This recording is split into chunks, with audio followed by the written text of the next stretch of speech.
This is the Fantasy Debate with Sam Tate, brought to you by drroto.com. Get your daily prescription of fantasy sports.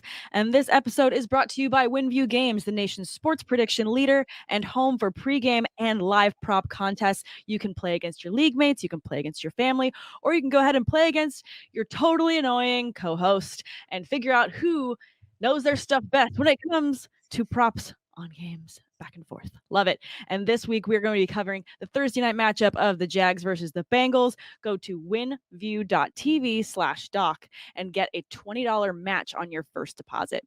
Before we get into these WinView props, we are going to cover a couple of the matches that are coming up in week 4, possible booms, possible bust candidates. Let's jump right into it. Tate, how are you? Well, I was all right until this is now the third consecutive episode where you've used the word annoying or It's know it written in the all prompt. to introduce me. If it's on the prompter, I'm going to read it. I know. Who's writing your prompter? I Is am. it you? See, that's what I'm saying. It's like, what can I use to describe Derek today? Annoying. You want to rewrite the prop? Obnoxious. You can rewrite the prop next week. I'll read it. You'll throw question marks in there, and I'm going to sound like Ron Burgundy. Just, if it's in the prompt, I'm going to read it. Prompter. Prompter. Prompter. You're not being prompted to do something. You're reading off a prompter. Prompter. I don't have a prompter. I have a notes application on my iMac. That's what I'm using. Anyways, that's too much behind the curtain for everyone. Let's jump right into football. I want to talk quickly about a couple matchups before we go right into the WinView props. Let's talk a little bit about the game of the week. I don't know if this is actually the game of the week. I think it's the game the media wants to be the game of the week, but it would be the Bucks versus the Patriots. Yeah, baby. Better named Brady versus Belichick. Brady versus Bill. Have you seen the commercials for this, by the way? Like, I know that these primetime matchup games always get, some sort of media hit, but this one is like very special in that they use Adele's Hello as the track over the whole thing, and they make it so melodramatic of the return of the quarterback to the stadium. Like, they go way too over the top. Like, it's ridiculous. I don't know if there is going over the top. Is it not too? It's not over top enough. Look, this is the greatest quarterback head coach duo in league history, right? I forgot who I was talking to. He's your quarterback. I think you can make it. Well, you're also talking to a guy that's dabbles in media production, and sure, to say that I'm a little bit dramatic would probably not do it justice, or an understatement. Probably toning it back quite a bit. So. All that being said, it's the GOAT versus the hoodie. It is GOAT versus the hoodie. Versus Belichick. I mean, it's going to be interesting to watch these two. That clearly, it's almost like seeing your significant other, like your ex-wife at like a family function. You know you're going to be there and you're going to try to compete against them, one-up them maybe with every story you get. I don't know. I don't have an ex-wife. I'm simply saying this is it's gonna be a battle of like who, like, I can see what you can do, but I can do it better, kind of back and forth. Yes.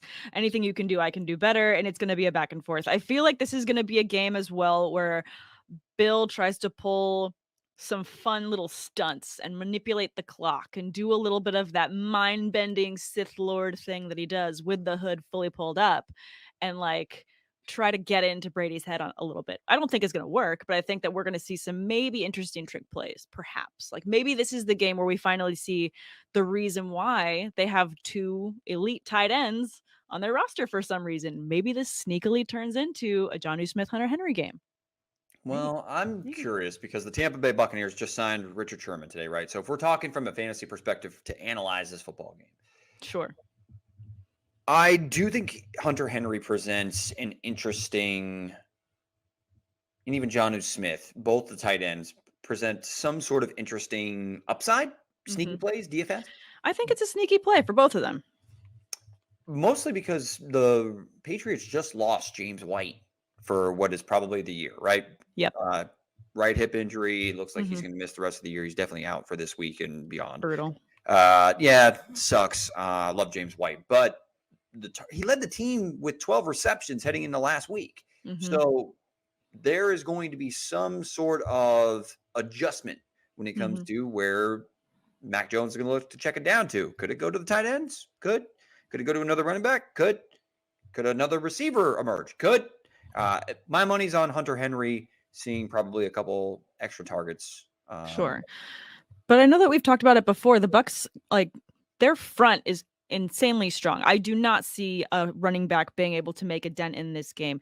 I mean, Damian Harris is going to be deemed all but useless because they've only allowed 64 yards per game to opposing backs and 3.1 yards per carry. Like, that's just bleak if you're trying to get a running back in that game. That is what the Buccaneers do as far as they just drive opposing rushing.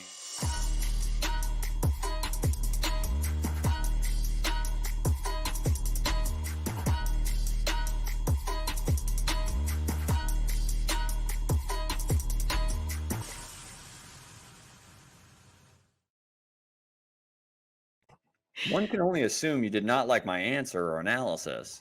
Sorry, Danger, you're going to have to cut that out. I accidentally hit my notes onto my keyboard, which apparently if you hit the space bar, will play the video.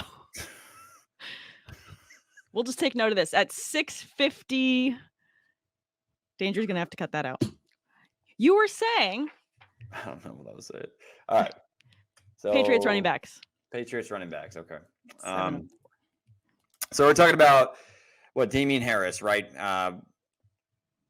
Makes me a little bit nervous about him if you're someone that invested like a 4th round pick or 6th round pick, somewhere in those middle rounds after the Patriots decided to part ways with Sony Michel this offseason. You kind of thought it was going to open it up for Damian Harris, and it did in week 1, 23 carries. And in week 2, 16 carries, but found the end zone. Okay, that works. Week 3, 6 carries, 14 yards. And that was with James White on the shelf. Yeah, not good. Yeah, I'm kind of concerned about Damian Harris. I'm definitely not starting him this week against the Bucks, who are, like you already mentioned, like just they're the best against the run in the NFL for the last 2.5 years.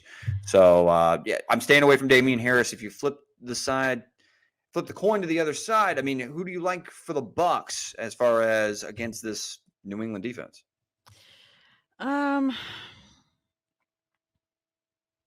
mean, I think that Mike Evans could see a tiny bump in targets, but I feel like with Brady, he's just going to spread the ball everywhere in this one. I mean, if Gronk is a go in this game, I like Gronk in this one a lot. I believe that he could still be a go in this match because it was just thankfully negative on all the x-rays. It's just a couple bruises. So, and it's Gronk being Gronk. I'm sure that he'll be back in it and he'll want to be playing in this game. He's going to want to get a touchdown in this one. Right. So I think this could be just maybe another 2 touchdown game for Gronk just to rub it in Bill's face. I could see that happening. Fair enough. I mean, I'm personally going with Chris Godwin probably having the best game of all the pass catchers.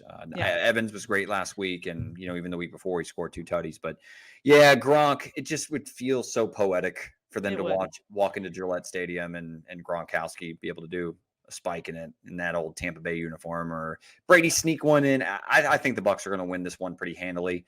The only thing is, I'm interested to see how Mac Jones does against the Bucs secondary, which has been leaky through the first 3 weeks. And that's the reason why I like the 2 tight end sets in this matchup, because if the secondary's been leaky and Bill's going to try some sneaky plays using both of these tight ends who are both amazing in pass catching, like, I think it can happen. It could be a good floor for both of them. I'm just interested to see if they can heat up Mac Jones, because they're actually, I think they rank dead last in the league with only 3 sacks through the first 3 games. So a lot of money up front for that Bucs, defensive line unit to only generate 3 sacks through the first 3 weeks. It's kind of concerning. Very concerning. Let's move on to a couple other matchups before we get to the Thursday night matchup. I wanted to talk about Atlanta versus Washington, just in particular because I feel maybe this is a sneaky high-scoring game. I mean, Washington defense hasn't been what everyone thought they were going to be. Sneaky high in that they're both not good. Like, I don't understand. I don't understand the face you're making. Well, I mean, continue. No, I don't want to. I don't want to interrupt yet. Go ahead. Continue. All right. Okay. Throwing me off by making faces. Not making faces at me. Oh my God. Yeah. So anyways, the Washington secondary has been giving up the most fantasy points to quarterbacks. And I feel like Atlanta could finally have a good showing in that sense for Matt Ryan, maybe each of the pass catchers has a good game as a result of it. But then on the other side of the ball, Atlanta's defense is equally weak. So maybe Taylor Heineke has a sneaky good week. I'm more on board with Heineke having a nice week Okay. than Matt Ryan. McLaurin gonna have a nice week. We haven't seen a big game yet from Chase Young, and No. I'm kind of imagining that Chase Young is going to show up in this one. I mean, I think Okay. Chase Young doesn't have a sack yet this season. I don't think he does. So that's, to me, I believe he makes a couple big plays. I mean, in the Falcons offense, I mean, through the first 3 weeks, what they've got, 48 points? Like, Mm, I'm just saying, like, not loving it. I'm not loving it. I'm not loving it. So, personally, I think that the Redskins, even though they can be had on the back end, I mean, outside of Calvin Ridley, there's not much that scares me. Kyle Pitts is off to a slow start. I told you, tight end's a tough position to transition to in the NFL. And Chase Young does not have a sack yet on the season. He just has 3 tackles. I'm looking at my IDP league. In that one, he's only logged 3 tackles per game. He's pressuring the quarterback. Yeah. He just, hasn't gotten home yet. Hasn't gotten home. Just go to your home. You too good for your home. Myles Garrett did this week. I thought the same thing. I was like, he's due. And I feel the same way about Chase Young. Yeah, no, he's definitely due. I just feel like it could be a sneaky good game for Taylor Heineke and the Terry McLaurin's stack right there. Okay. But I also want to talk about Panthers versus Cowboys. I feel like this is one where I know that Dak just had a great game. I don't want to knock that. I don't want to say he's not back. I feel like Dak looked great. He looked fantastic. Loved it. But I think that maybe he falls down a little bit this week just because the Panthers yield the 3rd fewest fantasy points to quarterbacks. And I feel like maybe he gets knocked down a peg or two because Carolina defense is sneaky good. Well, I'm interested to see how they perform without J.C. Horn, which was the talented, number 1 overall pick, or well, not number 1 overall, their first round pick from this past NFL draft. Correct. Out of South Carolina, a great man-to-man corner. And it's unfortunate that he fractured his foot. It's going to be out indefinitely. That's why they traded for C.J. Henderson, who the Jacksonville Jaguars spent a first-round pick on just 2 drafts ago. They got like a 3rd and Dan Arnold in exchange from the Carolina Panthers, oddly enough. Anyway. They just got rid of him to help fix the whole issue in the locker room of. I know. Still. Darnold and Arnold. You spent. Yeah, that's it. Yeah. Hey, Darnold. Move it. We can't do this anymore. We're trading him. Move it, football head. Anyway. So no, I think that the Cowboys offense though is rolling. And we haven't really seen this Carolina offense truly tested yet. So in this Cowboys defense, say what you will, I think that they're markedly better than they were last season. I mean, they actually held the Los Angeles Chargers, who just knocked off the Kansas City Chiefs in check in week 2. And they took the Bucs all the way to the wire in week number 1. And then they looked dominant against the Philadelphia Eagles. So I'm just saying, all of a sudden, Dallas's start looks a little bit more impressive than I originally thought. So I think that they're gonna win this one handily. And not to mention that combination of Zeke and Pollard has been fantastic through the first after the slow start against the Bucs.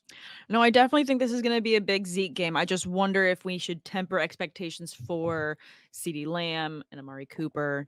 Just a thought. Just throwing it out there. Trying to get the people the booms and busts. No, they're gonna be fine. If you got Dak, you're starting them. Just let him. I mean, if you have him, you're starting him. You're not. I'm just saying, are you gonna expect the game that you just had out of him? I wouldn't. I still think they're gonna. I think they're gonna put up 34 points. I got them winning this one 34-21. All right, I'm gonna write that down. Are you gonna fact check me? No, I just want to see, just how good are your numbers? You're keeping receipts. It's okay. They all go in the same pile on the floor in the corner, but still, they're there. I'm keeping the receipts. They're not in a filing cabinet, but gonna keep them. All right. I don't want to have to put them on my fantasy tax return. That's all. Okay, so I do think that DJ Moore is going to be the go-to asset for the Panthers on the other side of the ball. I feel like Chuba Hubbard is going to be RB2 consideration, but do I think he's going to have immediate CMC numbers? I do not see him having an immediate match because he is not Christian McCaffrey. Nobody's start worthy as a running He's back. start worthy, yeah. I mean, Yeah. if you're depleted at running back, I mean, I'm someone in multiple leagues where I'm looking at Dalvin Cook saying, "Please let that little red question mark change." It's an O in some leagues, it's a Q in other leagues. I don't understand. Please just I wanna etch a sketch, shake my phone, and get it to be like, okay. Please. Nothing like in a 16-team league having him and Josh Jacobs already missed time. Ugh, no good. Anyway, hopefully they come back. Yes, I agree. Makes me sad. Makes me sad. Very All sad. right, let's get on to the next one I want to talk about, which would be the Titans versus the Jets. And I don't want this to just be another moment of beating up on the Jets because it's so easy. But just talking about other things that I think sneakily I feel like one would want to say start all your Titans. I think it's going to be a big Derrick Henry game. I think he's going to run all over them. That to me goes without saying.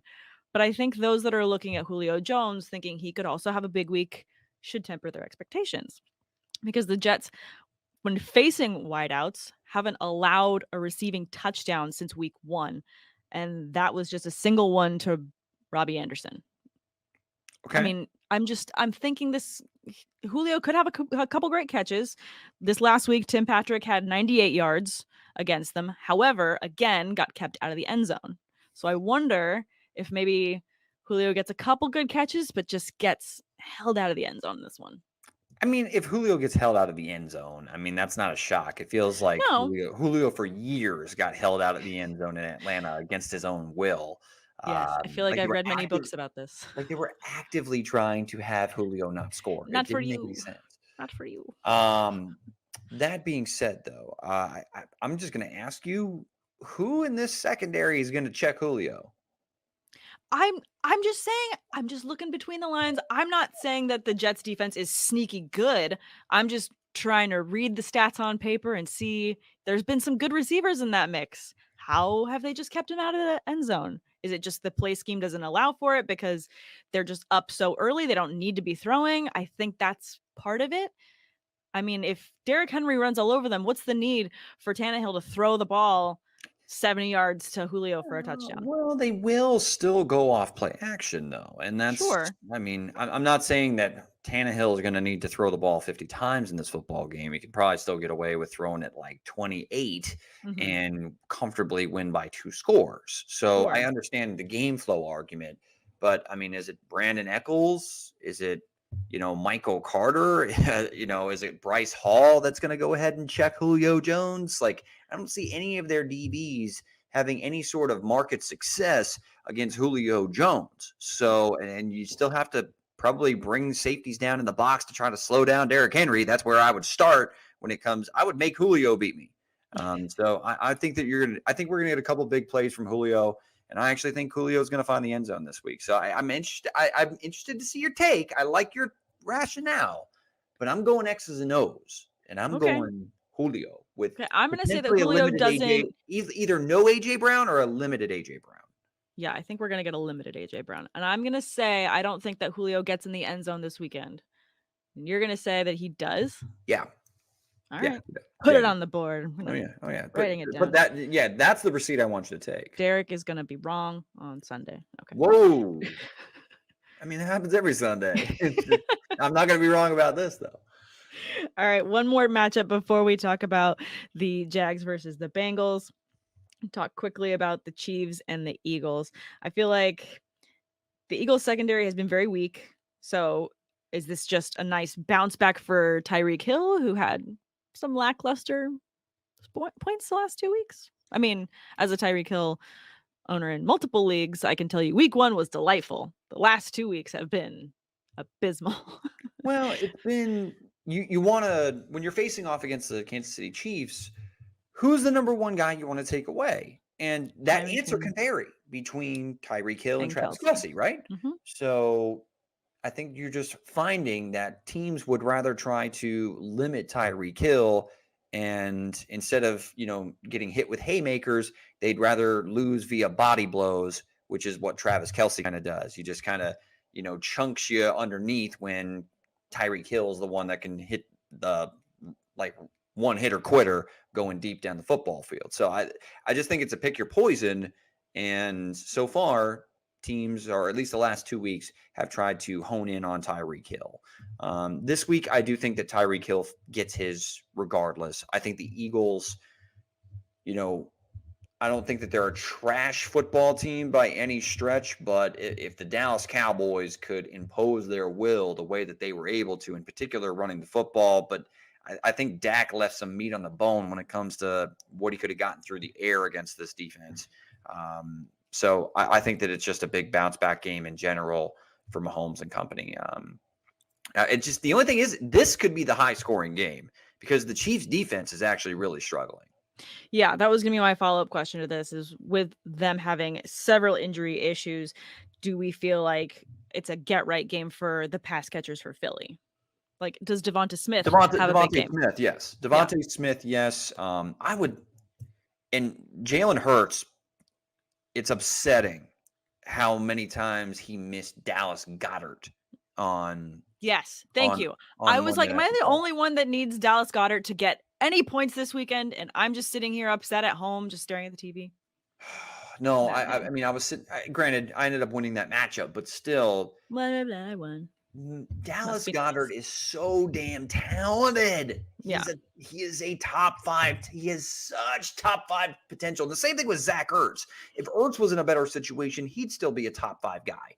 But unfortunately, they're on the same team with a quarterback that has major inconsistency issues when it comes to his accuracy. So, yeah, I think it's just going to be a head-scratching nightmare from week to week when it comes to the peaks and valleys of the Eagles pass catchers. Yeah, definitely agree. And I think it's going to be a bit of a head-scratcher there. Let's go ahead and close the door on that and move on to some WinView props, shall we? Cool. Let's do it. Let's do it. We're obviously going to be covering the Thursday night matchup of the Bengals versus the Jaguars and covering a list of 10 props questions that you get to pick yes or no on, and we'll go back and forth on those together now. So we've got, I can't see it because it's too small. Oh, there we go. No, I'm good. I just made the screen bigger. Got it. Technical issues. We've got it though. We've got it. All right. So let's go on the first question. We'll just go right in order. We normally go backwards through the script, but we'll start 1 through 10. So Trevor Lawrence passes for more total yards than Joe Burrow in this game. Yes, so as you can go ahead and see via the user interface on WinView Games, answering yes and getting this question correctly will give you 3.3 times your wager of however many points you want to put on the question. So it's kind of like a confidence meter.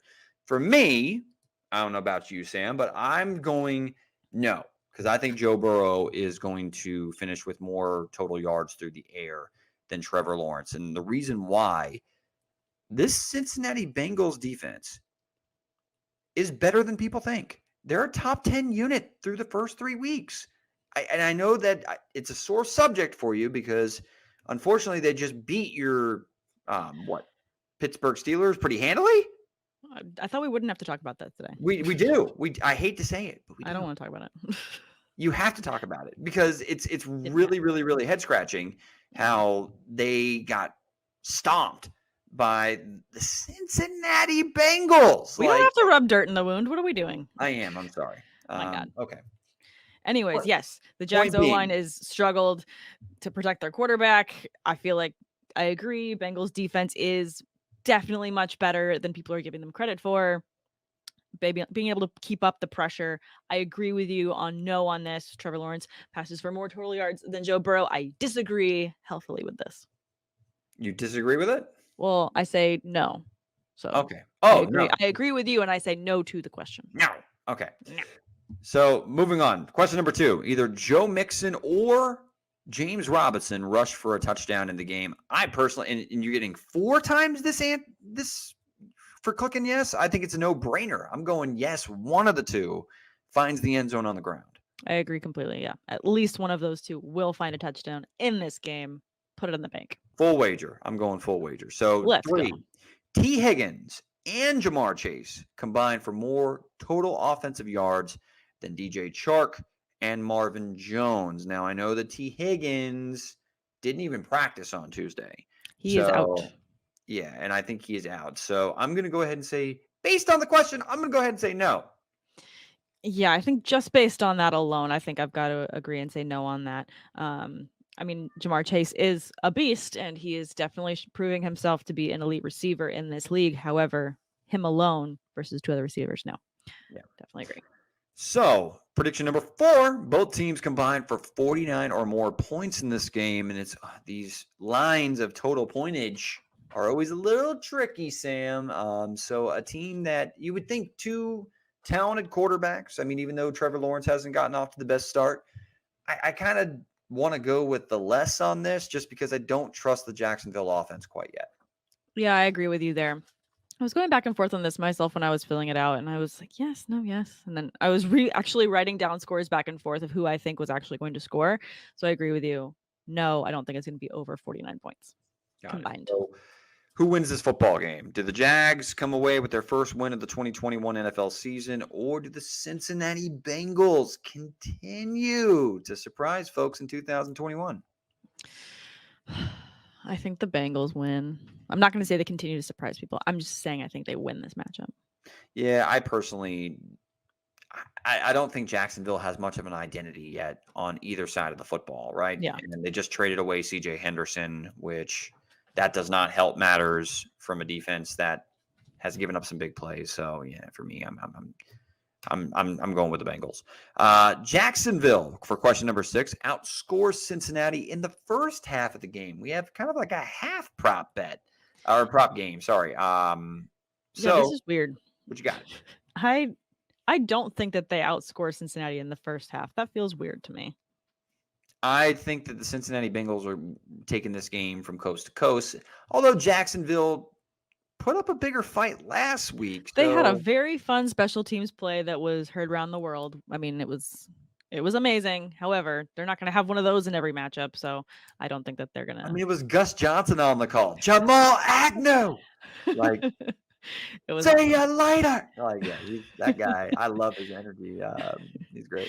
So, awesome. Question number 7. Both teams combined to kick 4 or more successful field goals in the game. I got this one last week, Sam, on our previous WinView Games fantasy debate with Sam Tate episode. So, pat myself on the back. You know. Yes, good job. You're amazing. Fantastic. Thanks. Anyways, back to the question. Kick 4 or more. I'll say yes, because I feel like, though I don't see this being a very, like, I don't think that, obviously, based on the points in the question we had previously, where we said it's going to be under 49 points, I don't think there's going to be that many touchdowns. So I would say yes. Okay. I'll roll with you on this one. I'm kind of split down the middle because 4 field goals is not exactly a low number by any stretch. And I believe Josh Lambo is out for the Jacksonville Jaguars, but whatever, kickers do one thing, they kick. And I think that that's the most replaceable position on the football field. So get that put on a t-shirt. Quote from Tate. It's a Dr. Oda t-shirt you can buy that says kickers do one thing, they kick. Hashtag analysis. Hashtag analysis. So yeah, sure. Why not? Dash Tater at the bottom. Number 8, Trevor Lawrence records 3 or more total touchdowns in the game. No. Okay. Hard pass. It depends on how close you think this game is going to be, because I said the less on 49 points, right? Yeah. And I took the Bengals winning the football game. Yep. So, 24 plus 21, I still think that it could be Trevor Lawrence, accounting for all 3 touchdowns that I think the Jags could score, but I'm going to say no. I'm with you on it. I think that James Robinson actually finds the end zone once. Yeah. So, question number 9, both teams combined for 2 or more sacks in the game. I'm smashing the yes on this, in particular with a rookie quarterback. So, hell yes. Smashing the yes on that. And I'm actually, and that offensive line for the Bengals, I'm actually doing my one risk-free $750 shot or point shot. I don't know what you call it. Anywho, question 10. Okay. Joe Burrow throws for more touchdowns than interceptions in this football game. I like this question a lot. It makes me laugh. I think he does throw for more touchdowns than interception this game. I think he gets at least one interception because it's Joe Burrow. But I think he has more touchdowns than interceptions. Yeah, I'm thinking he throws at least a pair of touchdowns in this game. Even without the services of T. Higgins, Jamar Chase is actually the first player in the Super Bowl era to score 30 or more touchdowns in each of his first 3 games. So, did you say 30 or more? Yeah, 30, a touchdown of 30 or more yards receiving. Oh, I thought you meant 30 or more touchdowns. I was like, I was watching those games. I don't know what touchdowns. No, I may have said that, and I really botched the delivery on my research heading into this episode. I really saved that little information nugget for the very end, and then I stubbed my toe trying to get through the front door on the delivery. So it's okay. I am just busting your chops on that one. But guys, if you haven't already checked out WinView Games, please go ahead and do so. Again, go to winview.tv/doc and get a $20 match on your first deposit when you sign up and start playing WinView with us. And don't forget to look for Tate and I so you get to compete against us in this one. Super fun. Correct. Don't cut me off this time on our sign-off line, but, go ahead and tell everywhere to find us. And, of course, just enjoy week 4 of NFL action. Absolutely. Guys, thank you so much for tuning in. You can follow me on Twitter at Samantha R. Holt, and you can follow Tate on all forms of social at dtater4. Thanks for listening to the Fantasy Debate with Sam and Tate. Check out all the other content, seasonal and DFS tools, as well as premium access to our staff for all your fantasy sports questions in the members-only Discord right here at drroto.com. I would like to say my sign-off line at this time. Until next time. Later, says the Tater. Don't cut me off. Thank you. Thanks for stopping by the office. Get your fantasy prescription by subscribing to the channel and checking out drroto.com. And until the next visit, be well and take care. You clicked the intro. Can we get a sign-off right? Wait, okay, sorry, outro.